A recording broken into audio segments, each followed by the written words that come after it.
Hello everyone, আজকে আলোচনা করব ফলিক জেট ট্যাবলেট নিয়ে। এই ফলিক জেটের মধ্যে রয়েছে ফলিক অ্যাসিড 5 মিলিগ্রাম এবং হচ্ছে ইলিমেন্টেড জিঙ্ক হচ্ছে 20 মিলিগ্রাম। আজকে এই দুটা সম্পর্কে জানবো। এটা একটা কম্বিনেশন ড্রাগ। এই কম্বিনেশন ড্রাগ হচ্ছে ফলিক অ্যাসিড এবং হচ্ছে জিঙ্কের একটা কম্বিনেশন। এটা আমাদের সাধারণত প্রেগনেন্সি ফার্স্ট ট্রাইমাস্টার এটা আসলে ডক্টর প্রিসক্রাইব করে থাকে। এখন এইটা ব্যবহারের কিছু উপকারিতা রয়েছে, বিশেষ করে অ্যাবর্শন হওয়ার চান্সটা কমে যায় এবং সেকেন্ডলি হচ্ছে এটা হচ্ছে নিউরাল টিউব ডিফেক্ট প্রোটেকশন করে। অনেকে বাচ্চাদের পিঠের দিকে এক ধরনের টিউমার থাকে, যেটা হচ্ছে নিউরাল টিউব ডিফেক্টের ফলে হয়ে থাকে। আসলে এটা প্রতিরোধ করে এই ফলিক অ্যাসিডটা এবং জিঙ্কটা।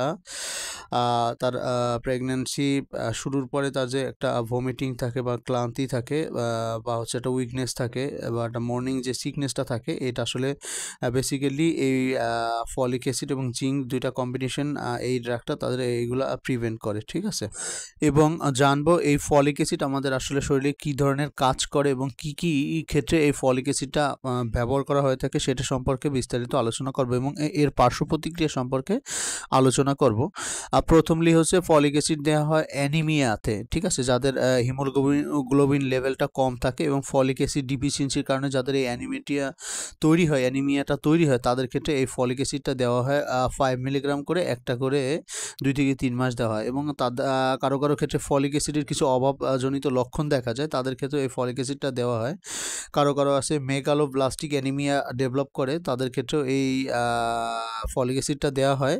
তারপর নিউরাল টিউব ডিফেক্ট প্রোটেকশনের জন্য এই ফলিক অ্যাসিডটা দেওয়া হয় এবং এর সাথে জিঙ্ক রয়েছে এবং জিঙ্কের কিছু ইন্ডিকেশন, মানে কী কী ক্ষেত্রে এই জিঙ্কটা দেওয়া হয় সেটা সম্পর্কে বিস্তারিত আলোচনা করে দিব।